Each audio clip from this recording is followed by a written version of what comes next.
안녕하세요. 저는 35살 직장인 김현우라고 합니다. 평범한 회사원으로 소프트웨어 개발자로 일하고 있죠. 제가 이렇게 사연을 보내는 건 제 인생에서 가장 큰 배신을 겪고 그 과정에서 어떻게 복수했는지 여러분과 나누고 싶어서입니다. 제 이야기가 비슷한 상처를 겪은 분들께 작은 위로가 될 수 있다면 좋겠네요. 저는 3년 전 지혜라는 여자와 결혼했습니다. 회사 동료였던 지혜는 첫눈에 반할 만큼 예쁘고 다정했어요. 솔직히 제가 먼저 접근했고 한 달 넘게 매일 퇴근길에 커피를 들고 그녀의 자리로 찾아갔었죠. 처음엔 무관심했던 지혜도 점점 마음을 열더니 결국 우린 회사의 로맨스 커플이 되었습니다. 1년 정도 연애하다가 부모님들의 승낙을 받고 결혼까지 하게 됐어요. 결혼 생활은 꽤 만족스러웠습니다. 지혜는 요리도 잘했고 집안일도 깔끔하게 해냈죠. 물론 저도 집안일을 도우며 서로 배려하는 모습을 보여주려 노력했어요. 주말이면 함께 여행을 가거나 맛집을 찾아다니며 행복한 시간을 보냈습니다. 우리는 아이가 없었지만 그 대신 꼬마라는 푸드를 키우며 나름의 가족을 이루고 있었죠. 그러던 어느 날 저희가 결혼 3년 차를 맞이하면서 새 아파트로 이사를 했습니다. 넓고 쾌적한 공간에서 새 출발을 하자는 의미였죠. 이사를 마치고 집들이를 계획했는데 제가 가장 먼저 초대하고 싶었던 사람은 바로 제 대학 친구 도훈이었습니다. 도훈이는 제 인생의 가장 오랜 친구였어요.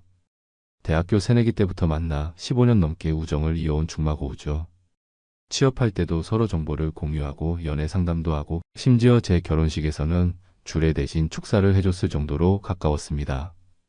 그런 도훈이 최근에 해외 지사에서 일하다가 한국으로 돌아왔다는 소식을 들었고 오랜만에 만날 겸 집들이에 초대했죠. 지혜도 도훈이를 몇 번 만난 적이 있어서 반갑게 생각했습니다. 오빠 친구라면 우리 집에 자주 놀러와도 좋아요. 특별한 요리 준비할게요. 라며 적극적으로 도와줬죠. 그날을 위해 지혜는 이틀 전부터 장을 보고 음식 준비를 했어요. 제가 좋아하는 소고기 갈비찜부터 도훈이가 좋아하는 해산물 파스타까지 정성껏 준비했습니다. 집들이 당일 저는 일찍 퇴근해서 집 정리를 도왔습니다. 지혜는 주방에서 음식 마무리를 하고 있었고 저는 거실 테이블을 세팅했죠. 저녁 7시가 되자 초인종이 울렸고 도훈이가 와인 2병과 케이크를 들고 방문했습니다. 형, 오랜만이야. 새집 정말 멋지네. 축하해. 도훈이는 활짝 웃으며 들어왔습니다. 지혜도 앞치마를 두른 채 나와 인사했죠. 도훈씨, 오랜만이에요. 많이 기다렸어요. 도훈이는 지혜에게 꽃다발을 건네며 미소를 지었습니다. 형수님 너무 예뻐지셨네요. 형이 복이 많아요. 화기애애한 분위기 속에서 우리의 저녁 식사가 시작됐습니다. 테이블에는 지혜가 정성스럽게 준비한 요리들이 가득했고 도훈이가 가져온 와인도 개봉했죠. 대화는 끊이지 않았습니다. 도훈이의 해외생활 이야기, 우리의 결혼생활, 그리고 옛날 대학 시절 추억까지. 웃음소리가 끊이지 않았습니다. 식사가 끝나고 거실 소파로 자리를 옮겨 본격적인 술자리가 시작됐죠. 와인이 떨어지자 제가 평소 아껴두었던 위스키를 꺼냈고 지혜는 소주도 준비했습니다. 시간이 갈수록 술자리는 무르익었고 우리는 모두 얼굴이 빨갛게 달아올랐습니다. 형, 진짜 행복해 보여. 부럽다. 도훈이가 술잔을 들고 말했습니다. 저는 웃으며 지혜의 어깨를 감싸 안았죠. 그래, 난 복이 많지. 너도 빨리 좋은 사람 만나서 결혼해. 도훈이는 쓸쓸한 미소를 지으며 고개를 저었습니다. 난 아직 준비가 안 된 것 같아. 형 같은 사람 만나야 하는데 쉽지 않네. 대화는 계속 이어졌고 술은 점점 더 깊어갔습니다. 저는 평소보다 과하게 마셨던 것 같아요. 위스키, 와인, 소주를 섞어 마시니 어느새 머리가 무거워지더군요. 시계를 보니 자정이 넘어 있었습니다. 아, 미안한데 나 좀 누워야 할 것 같아. 결국 제가 먼저 항복을 선언했습니다. 지혜와 도훈이는 아직 괜찮아 보였지만 저는 정말 한계였어요.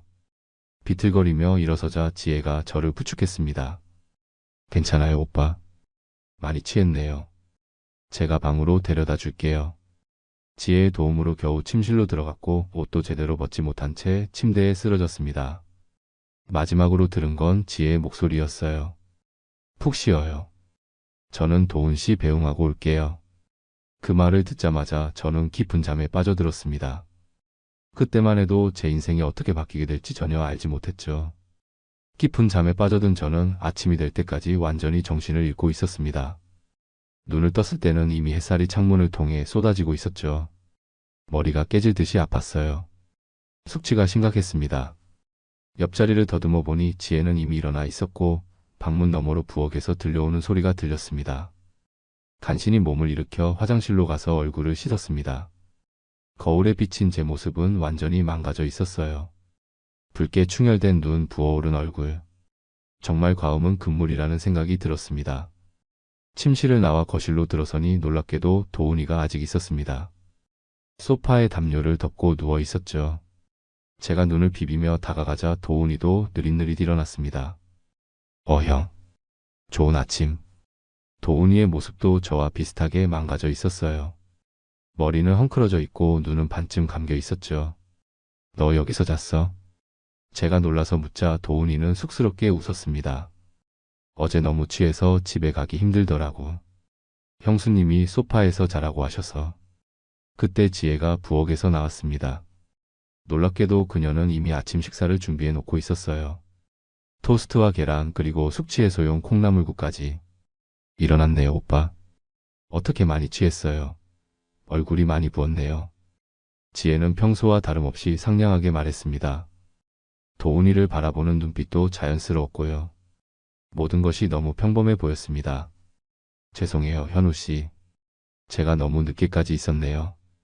도훈이가 미안한 듯 말했습니다. 저는 고개를 저으며 웃었죠. 아니야, 오랜만에 만났는데 뭐. 오히려 내가 먼저 잠들어서 미안해. 지혜는 부지런히 식탁을 차리고 우리를 불렀습니다. 셋이서 식탁에 앉아 아침을 먹는 모습은 정말 평화로웠어요. 도훈이는 음식을 먹으며 연신지혜의 요리 솜씨를 칭찬했습니다. 형수님 정말 요리 잘하시네요. 형이 복이 많아요. 지혜는 쑥스럽게 웃으며 대답했습니다. 과찬이세요. 그냥 간단한 아침인데. 저는 지혜에게 고마움을 표현했습니다. 고마워, 덕분에 숙취가 조금 나아지는 것 같아. 도훈이는 아침을 먹고 나서 자리에서 일어났습니다. 이제 가봐야겠다. 어제 너무 재밌었어. 고마워, 형. 형수님. 도훈이가 현관으로 향하는 동안 저는 거실을 정리하기 시작했습니다. 소파 밑에 떨어진 와인병을 줍던 중 우연히 천장 구석에 달린 작은 카메라를 발견했어요. 우리가 꼬마를 위해 설치해둔 홈캠이었죠. 평소에는 거의 신경 쓰지 않던 물건이었습니다.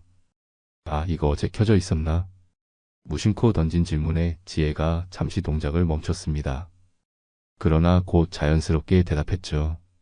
글쎄요. 잘 모르겠네요. 신경 안 썼어요. 도훈이는 신발을 신으며 웃었습니다. 형, 설마 녹화되면 어쩔 거야? 우리 술 마시는 모습 웃기겠다. 저는 아무렇지 않게 웃으며 대답했어요. 그러게. 나중에 한번 볼까? 도훈이는 손을 흔들며 현관문을 나섰습니다. 또 연락할게, 형. 형수님 정말 감사합니다. 문이 닫히고 저와 지혜만 남았습니다. 지혜는 즉시 설거지를 시작했고 저는 거실 정리를 마저 했죠. 모든 것이 평소와 같은 일요일 아침처럼 느껴졌습니다. 그런데 홈캠이 자꾸 신경 쓰였어요. 지혜가 설거지를 마칠 때까지 기다렸다가 저는 스마트폰을 꺼냈습니다. 홈캠 앱을 실행하고 어젯밤의 영상을 확인하려고 했죠. 저는 소파에 앉아 영상을 재생했습니다. 처음에는 평범했어요. 셋이서 식사하고 술을 마시는 모습이 보였죠. 그러다 제가 취해서 방으로 들어간 후에 영상이 시작됐습니다. 처음에는 지혜와 도훈이 거실에 남아 대화를 나누고 있었어요. 둘 다 꽤 취한 상태였지만 대화는 이어졌습니다. 그러다 지혜가 소파로 자리를 옮기며 도훈이 옆에 앉았고 그 순간부터 분위기가 달라지기 시작했죠. 오빠, 우리 너무 어색하지 않아요? 지혜의 말에 도훈이가 웃었습니다. 형수님 많이 취하셨나 봐요. 그런데 이상했어요. 지혜가 도훈이에게 오빠라고 부른 것.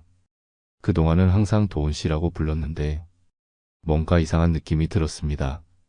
대화는 계속됐고 두 사람의 거리는 점점 가까워졌습니다. 지혜가 도훈이 어깨에 기대더니 갑자기 웃으며 말했어요.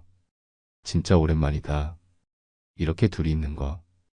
도훈이도 미소를 지으며 대답했습니다. 그러게. 형, 결혼하고 나서는 조심스러웠잖아. 그 말에 저는 순간 얼어붙었습니다. 무슨 의미지? 이 둘은 원래 알고 있었던 건가? 머릿속이 복잡해졌어요. 영상은 계속됐고 제가 본 광경은 점점 더 충격적으로 변해갔습니다. 지혜와 도훈이는 서로를 바라보다가 갑자기 입을 맞추기 시작했어요. 처음엔 부드럽게 그러다 점점 격정적으로 변해갔습니다. 형 들을까봐 조용히 해. 도훈이의 말에 지혜가 키득거리며 웃었습니다. 걱정 마 오빠. 현우 오빠는 취하면 절대 안 일어나. 이제 익숙해. 익숙하다고? 이게 처음이 아니라는 뜻인가? 저는 손이 떨리기 시작했습니다. 그래도 영상은 계속 재생됐고 두 사람은 점점 더 선을 넘어갔어요. 소파 위에서 벌어지는 그들의 모습이 고스란히 담겨 있었습니다. 이건 단순한 취중 실수가 아니었어요. 둘은 너무 익숙했고 서로의 몸에 대해 잘 알고 있는 것처럼 보였습니다. 그리고 지혜의 입에서 나온 충격적인 고백. 우리 만난 지 벌써 4년이야. 현우 오빠랑 만나기 전부터. 그 순간 제 머릿속이 하얗게 변했습니다. 귀에서는 윙윙거리는 소리가 들리고 심장은 미친 듯이 뛰었어요. 지혜와 도훈이. 그들은 제가 지혜를 만나기도 전부터 관계가 있었다는 겁니다. 4년이라고? 그럼 저와 지혜가 만나던 시기에도 그리고 결혼한 이후에도 계속 관계를 유지했다는 말인가요? 손이 부들부들 떨리기 시작했습니다. 스마트폰을 놓치지 않으려고 꽉 쥐었지만 온몸이 떨리는 걸 멈출 수 없었어요. 영상은 계속되고 있었고 두 사람의 대화는 더 충격적인 내용으로 이어졌습니다. 사실 현우 형 좋은 사람이야. 미안하다. 도훈이의 말에 지혜가 웃으며 대답했어요. 나도 알아. 하지만 오빠가 더 좋아. 그들은 제 눈앞에서 제가 잠든 사이 소파 위에서 사랑을 나누었습니다. 제가 그토록 믿었던 아내와 친구가. 이건 악몽이어야만 했습니다. 하지만 현실이었죠.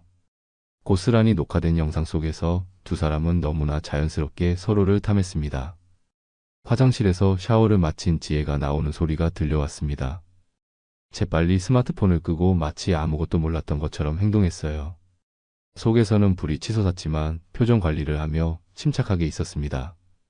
오빠 이제 샤워해도 돼요. 지혜가 머리를 수건으로 말리며 말했습니다.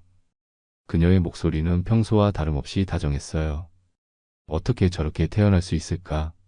제 앞에서 아무 일도 없었던 것처럼 행동하다니. 그 순간 제 마음속에서는 무언가가 끊어졌습니다. 응, 고마워. 짧게 대답하고 화장실로 들어갔습니다. 샤워기 아래서 뜨거운 물을 맞으며 저는 어떻게 해야 할지 생각했어요. 당장 지혜에게 모든 것을 물어볼까? 도훈이를 불러 따져야 할까? 아니면 경찰에 신고해야 할까? 머릿속은 복잡하게 얽혀 있었습니다. 하지만 제가 내린 결론은 달랐어요. 지금 당장 폭발하면 안 된다는 것. 너무 감정적으로 대응하면 오히려 제가 불리해질 수 있었습니다. 이혼 과정에서도 그리고 도훈이에게 책임을 물을 때도 냉정하게 움직여야 했어요. 샤워를 마치고 나오니 지혜가 거실을 정리하고 있었습니다. 그녀는 여전히 상냥하게 웃으며 저에게 말했죠. 오빠 오늘 뭐 할까요? 날씨도 좋은데 나들이 갈까요? 내심 치밀어 오르는 분노를 억누르며 대답했습니다. 그러자. 잠깐만 도훈이한테 메시지 보낼게. 어제 고마웠다고. 지혜의 표정이 잠시 굳었다가 이내 자연스럽게 바뀌었어요. 그래요, 도훈 씨한테 인사 전해주세요. 스마트폰을 꺼내 도훈이에게 메시지를 보냈습니다. 어제 즐거웠어. 다음 주말에 캠핑 가자. 지혜도 같이. 오랜만에 셋이서 여행하면 좋을 것 같아. 메시지를 보내고 지혜를 바라봤습니다. 도훈이랑 다음 주말에 캠핑 가자. 어때? 지혜는 잠시 당황한 표정을 지었지만 곧 미소를 지었습니다. 좋아요. 재밌겠네요. 그렇게 우리의 일상은 겉으로는 아무 일 없었던 것처럼 흘러갔습니다. 공원에 나가 산책도 하고 카페에서 커피도 마시고. 하지만 제 머릿속에서는 계속해서 그 영상이 반복되고 있었어요. 지혜의 웃음소리, 그녀가 도훈이를 바라보는 눈빛, 그리고 그들이 나눈 대화. 모든 것이 제 머릿속을 파고들었습니다. 그날 밤 지혜가 잠든 후에 다시 한번 영상을 확인했습니다. 어제 본 것이 착각은 아니었어요. 그들은 분명히 오랫동안 관계를 유지해왔고 제 눈을 속여왔습니다. 영상을 백업하고 또 다른 안전한 장소에도 저장했어요. 이것이 제 복수를 위한 첫 번째 준비였습니다. 일주일이 흐르는 동안 저는 철저하게 평소와 같은 모습을 유지했습니다. 지혜에게는 더 다정하게 대했고 도훈이와도 자주 연락했어요. 캠핑 계획을 세우며 음식과 장비 리스트도 만들었죠. 지혜와 도훈이는 제가 아무것도 모른다고 생각했기에 점점 더 경계를 풀었습니다. 캠핑 전날 지혜는 음식을 준비하느라 분주했습니다. 저는 옆에서 도우며 말했죠. 내일 정말 즐거울 것 같아. 오랜만에 도훈이랑 같이 가니까. 지혜는 미소를 지으며 고개를 끄덕였어요. 그러게요. 도훈 씨도 좋아할 것 같아요. 그 모습을 보며 속으로 생각했습니다. 그래, 너희 둘 다 좋아하겠지. 하지만 내일은 절대 잊지 못할 날이 될 거야. 캠핑 당일 우리는 이른 아침에 출발했습니다.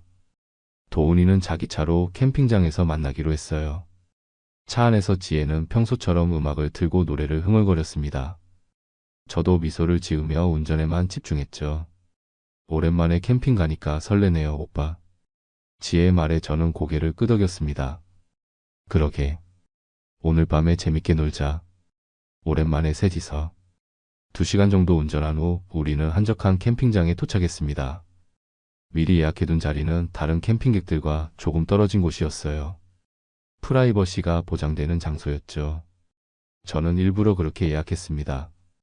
제 계획이 있었으니까요. 도훈이도 거의 같은 시간에 도착했습니다. 그는 밝게 웃으며 다가왔죠. 형수님. 여기 정말 좋네요. 잘 골랐어요. 우리는 함께 텐트를 치고 캠핑 장비를 세팅했습니다. 지혜는 테이블을 차리고 점심 준비를 시작했고 도훈이와 저는 장작을 모아 불을 피웠죠. 겉으로 보기에는 화목한 세 사람의 캠핑 나들이처럼 보였을 겁니다. 하지만 제 가슴속에는 이미 차갑게 식어버린 분노가 자리 잡고 있었어요.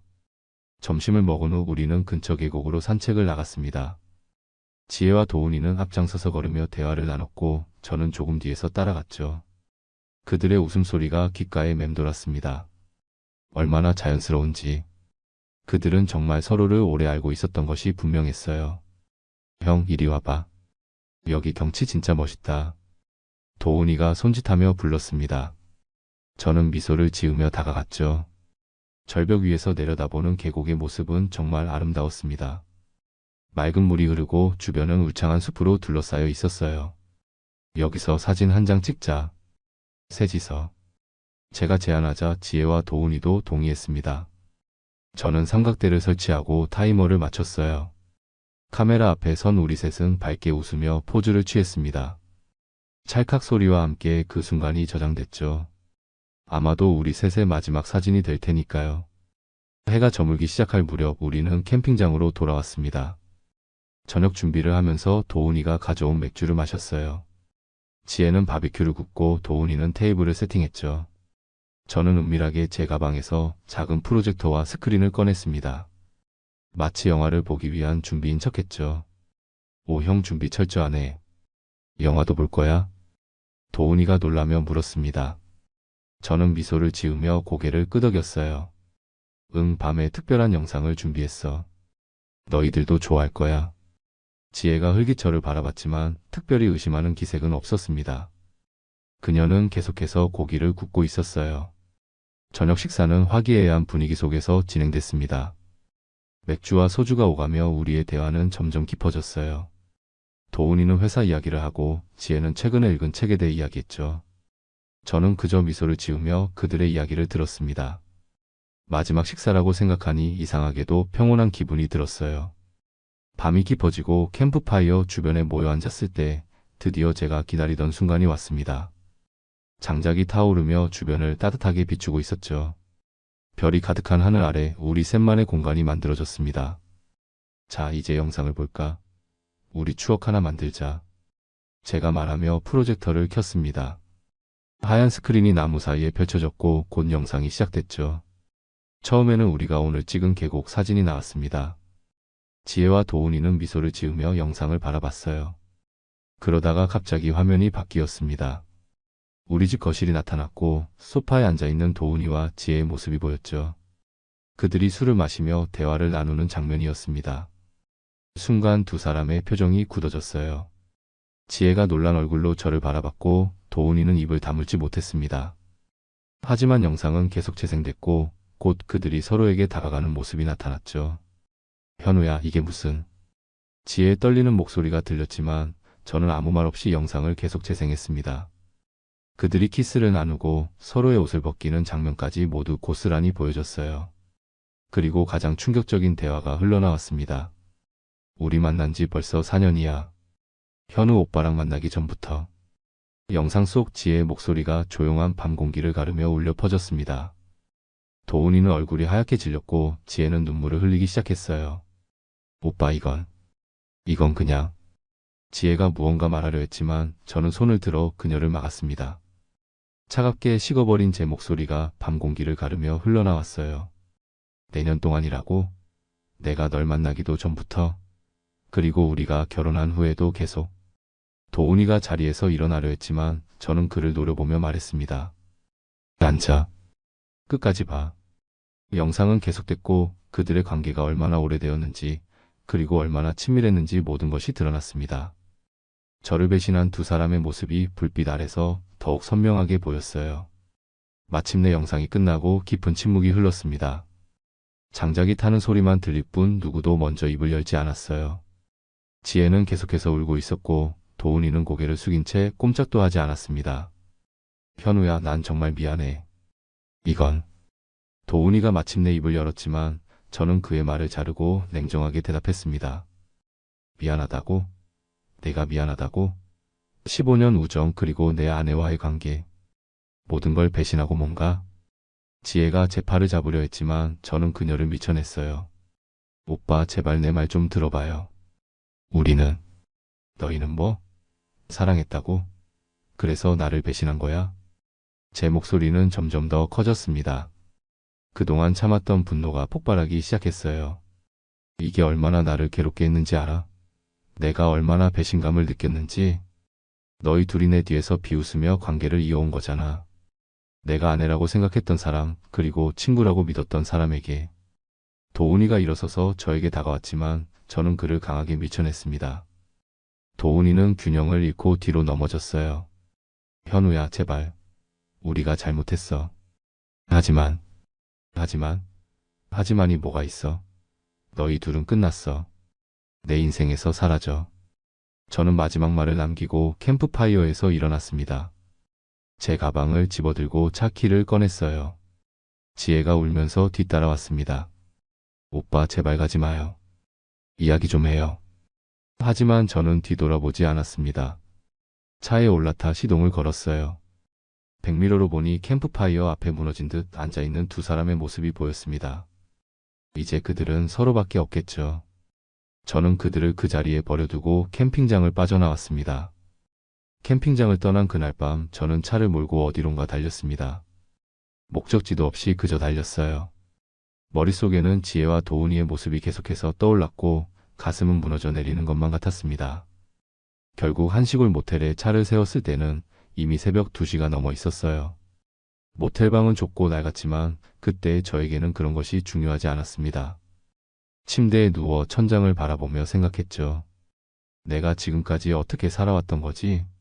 얼마나 많은 거짓말 속에서 살아왔던 거지? 지혜의 전화는 계속해서 울렸습니다.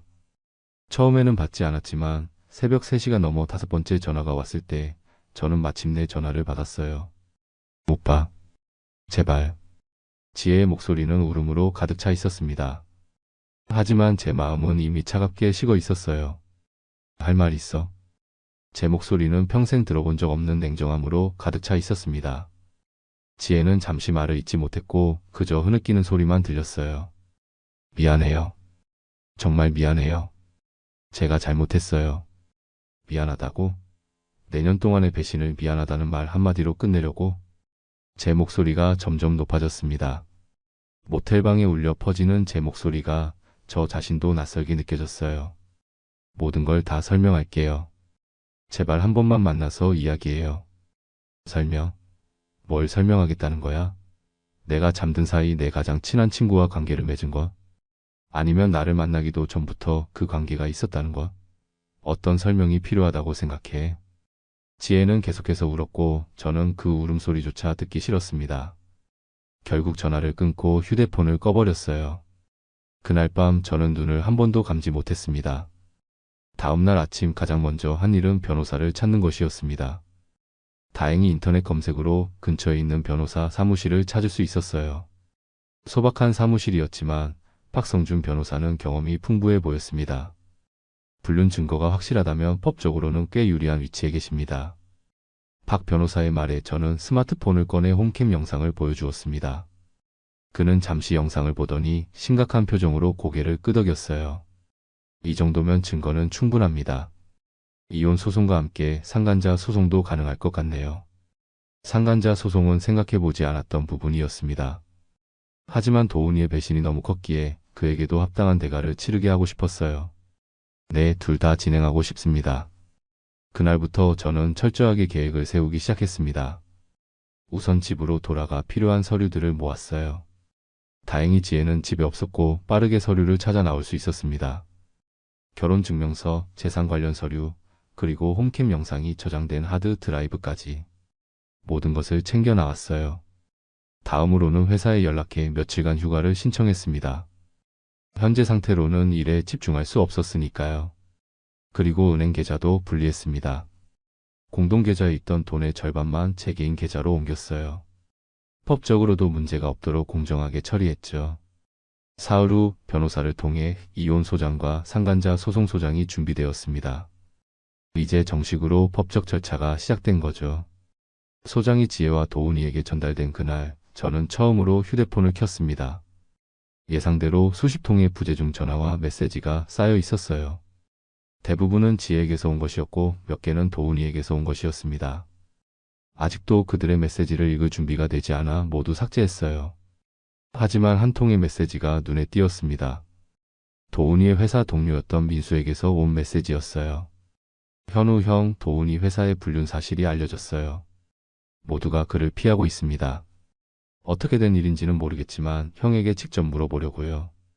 저는 잠시 생각하다가 민수에게 전화를 걸었습니다. 그에게 간략하게 상황을 설명했고 민수는 충격을 받은 듯 했어요. 정말요? 도훈이가 그런 짓을... 믿기지 않네요. 형수님과라니.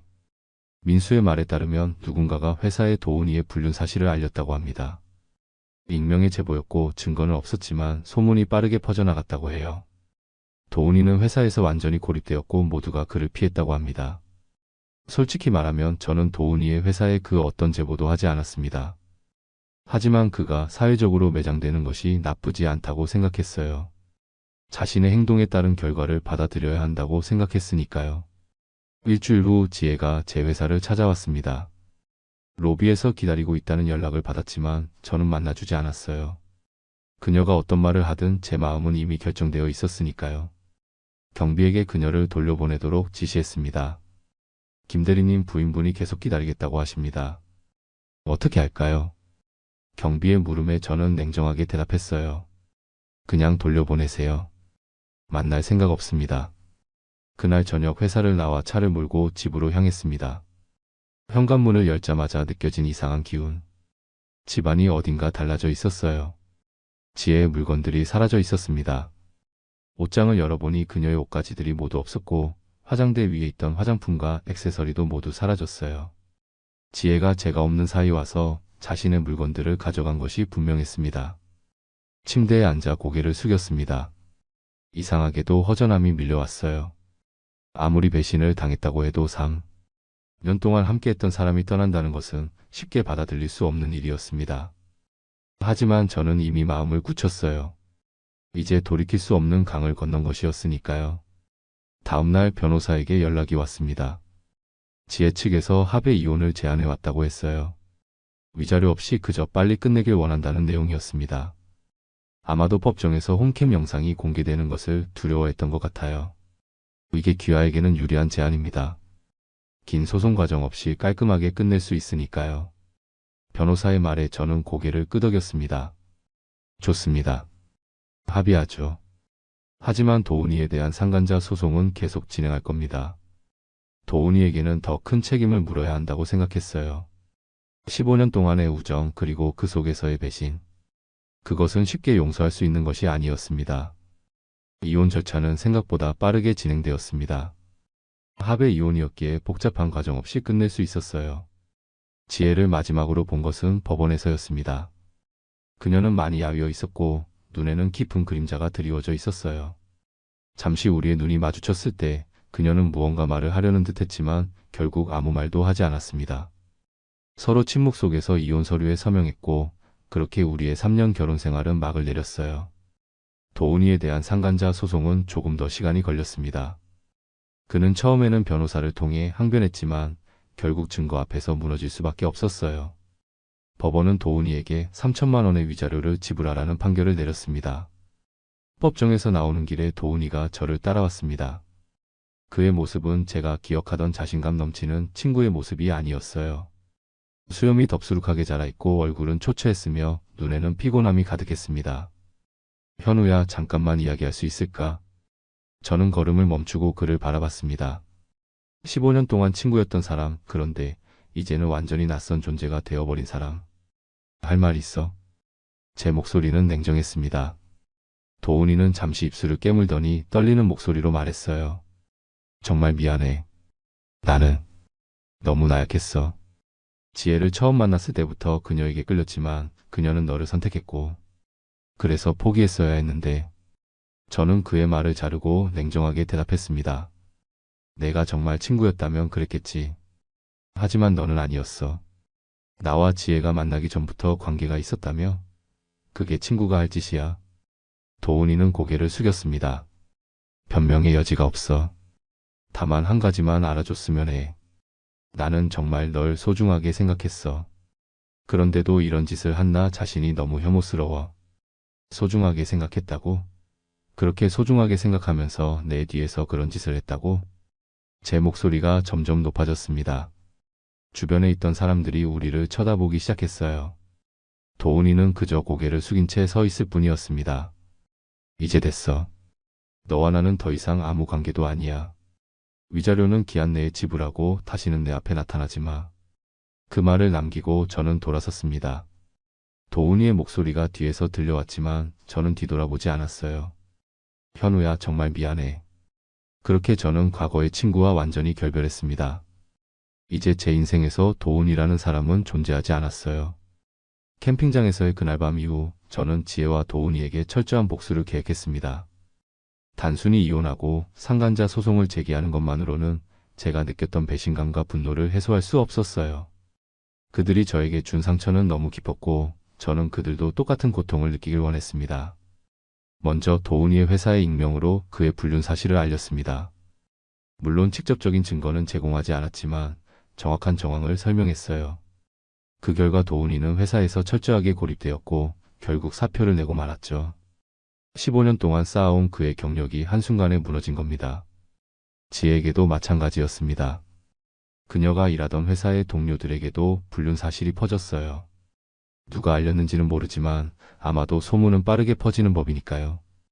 결국 지혜도 회사를 다니기 힘들어졌고 사직서를 제출할 수밖에 없었습니다. 법적으로도 저는 최대한 그들을 압박했습니다. 이혼 소송에서는 홈캠 영상을 증거로 제출해 지혜가 위자료 없이 이혼당하게 했고 도훈이에게는 상간자 소송을 통해 상당한 금액의 위자료를 청구했어요. 법원은 제 편을 들어주었고 도훈이는 3천만 원이라는 거액의 위자료를 지불해야 했습니다. 하지만 제 복수는 여기서 멈추지 않았어요. 저는 지혜의 부모님께도 직접 찾아갔습니다. 그들에게 딸의 배신에 대해 모두 털어놓았어요. 처음에는 믿지 않으시던 지혜의 부모님도 제가 보여드린 증거 앞에서는 할 말을 잃으셨죠. 그들은 딸의 행동에 깊은 실망을 표현했고 한동안 지혜와 연락을 끊으셨다고 합니다. 지혜의 친구들에게도 연락했습니다. 그녀가 가장 가깝게 지내던 유진, 수미, 지연 모두에게 진실을 알렸어요. 그들 역시 지혜의 행동에 충격을 받았고 대부분 그녀와 거리를 두기 시작했습니다. 친구들의 외면은 지혜에게 큰 타격이었을 거예요. 도훈이의 가족들에게도 마찬가지였습니다. 그의 부모님께 찾아가 모든 것을 말씀드렸어요. 물론 그들은 아들의 편을 들려고 했지만 제가 가져간 증거는 너무나 명백했습니다. 도훈이의 어머니는 결국 눈물을 흘리셨고 아버지는 깊은 한숨을 내쉬셨어요. 아들의 행동에 대한 실망감이 역력했죠. 어떤 이들은 제가 너무 잔인하다고 생각할지도 모릅니다. 하지만 저는 그들이 저에게 행한 배신이 얼마나 큰지 모두에게 알리고 싶었어요. 그들이 제 등 뒤에서 내년 동안이나 관계를 이어왔다는 사실, 그리고 그것이 저에게 얼마나 큰 상처를 주었는지를. 복수가 계속되면서 지혜와 도훈이는 점점 더 궁지에 몰렸습니다. 지혜는 서울을 떠나 고향으로 돌아갔다가 결국은 낯선 도시로 이주했다고 해요. 직장을 구하는 것도 쉽지 않았다고 합니다. 누구도 불륜녀라는 소문이 있는 그녀를 채용하고 싶어 하지 않았으니까요. 도훈이는 더 심각했습니다. 그는 한국에서의 생활이 불가능하다고 판단했는지 결국 해외로 떠났어요. 1년 후에 보낸 메시지에서 그는 다시는 한국에 돌아오지 않을 것이라고 했습니다. 한국에서의 그의 인생은 사실상 끝난 거였죠. 이렇게 철저한 복수를 통해 저는 조금씩 마음의 평화를 찾아갔습니다. 그들이 받는 고통을 보면서 제가 느꼈던 배신감이 조금씩 해소되는 것 같았어요. 물론 그것이 제 상처를 완전히 치유해준 것은 아니지만 적어도 공정한 대가를 치르게 했다는 만족감은 있었습니다. 이제 저는 새로운 시작을 준비하고 있었습니다. 새 아파트로 이사했고 회사에서도 승진을 위한 프로젝트에 몰두했어요. 취미생활로 클라이밍을 시작했고 주말마다 산에 오르며 마음의 평화를 찾아갔습니다.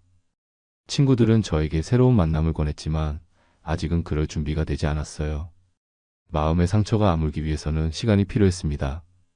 그래도 조금씩 나아지고 있다는 것을 느꼈어요. 아침에 일어났을 때 더 이상 가슴이 무겁지 않았고 밤에 잠들 때도 악몽에 시달리지 않게 되었습니다. 1년이 지난 어느 날 낯선 번호에서 메시지가 왔습니다. 열어보니 도훈이였어요. 현우야, 정말 미안해. 나는 이제 해외로 떠나. 다시는 한국에 돌아오지 않을 거야. 마지막으로 용서를 구하고 싶었어. 넌 정말 좋은 사람이고 내가 한 짓은 용서받을 수 없다는 걸 알아. 그래도 내가 앞으로 행복하게 지내길 바랄게. 저는 그 메시지를 읽고 한참을 생각했습니다. 용서? 그것은 아직 제가 줄 수 있는 것이 아니었어요. 하지만 이제는 그들에 대한 분노가 조금 누그러졌다는 것을 느꼈습니다. 메시지는 그냥 삭제했어요. 답장할 필요는 없었으니까요. 오늘 이렇게 제 이야기를 여러분과 나누면서 많은 생각이 들었습니다. 인생은 정말 예측할 수 없는 것 같아요. 제가 가장 믿었던 사람들에게 큰 배신을 당했지만 그 경험이 오히려 저를 더 단단하게 만들어 주었으니까요. 저는 이제 과거에 얽매이지 않고 앞으로 나아가려고 합니다. 민지와 함께 새로운 추억을 쌓아가고 일에서도 성취감을 느끼며 살고 있어요. 가끔은 불안감이 밀려올 때도 있지만 그건 역시 인생의 일부라고 생각합니다. 여러분께 전하고 싶은 메시지가 있다면 아무리 큰 상처와 배신이 있더라도 그것이 여러분의 인생의 끝은 아니라는 것입니다. 시간이 지나면 모든 것이 나아집니다. 상처는 아물고 새로운 기회가 찾아오죠. 중요한 것은 포기하지 않고 자신의 길을 걸어가는 것이라고 생각해요. 그리고 마지막으로 정말 술은 적당히 마셔야 합니다. 과음에서 정신을 잃지 않았다면 저는 아마도 지혜와 도훈이의 배신을 그날 밤 바로 알게 되었을 테니까요. 하지만 그랬다면 오히려 더 감정적으로 대응했을지도 모르겠습니다. 그래서 지금 생각해보면 그때 취해서 잠든 것이 오히려 저에게는 냉정하게 대처할 시간을 벌어준 것일 수도 있겠네요. 인생은 정말 아이러니한 것 같습니다. 우리가 가장 힘들다고 생각하는 순간이 나중에 돌이켜보면 성장의 기회였던 경우가 많으니까요. 저도 그 고통스러운 경험을 통해 더 강해졌고 스스로에 대한 믿음도 되찾았습니다. 여러분들 중에도 비슷한 경험을 하신 분들이 있을지 모르겠습니다. 그렇다면 저는 여러분에게 꼭 말씀드리고 싶어요. 혼자가 아닙니다. 그리고 반드시 그 아픔을 이겨낼 수 있어요. 저처럼 말이죠.